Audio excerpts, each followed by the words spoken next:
এই যে দেখতে পাচ্ছেন এটা একটা পুরো জাল। এই পুরোটাকে আমাদের নেত্রকোনার অঞ্চলে এই জালটাকে বলা হয় চটা জাল। মানে চটার মতো একবারে চাটায়ের মতো, যেহেতু একবারে নদীতে বিছানো অবস্থায় থাকে এই জাল, সেজন্য মনে হয় এই নামটার নামকরণ করা হয়েছে চটা জাল। তো আমরা এখন এই জালের কি কোন কোন ধরনের মাছ ধরা হয় আমরা এখন সেটাই দেখব। তো চলেন ভিডিওটা দেখা যাক। নদীতে নৌকায় বিসমিল্লাহ।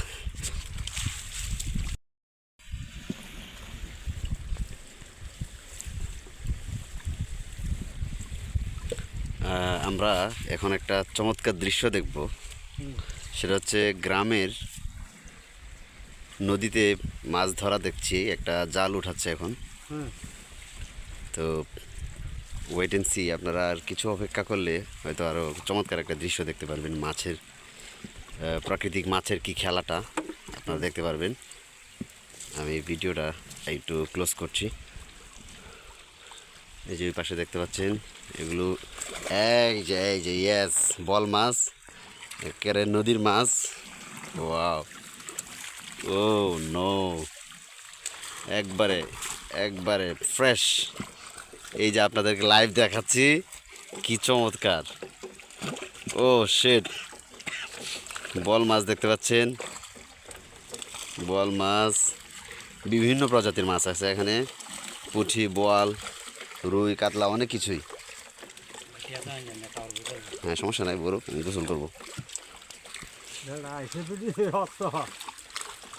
এই যে দেখে দাও, হ্যাঁ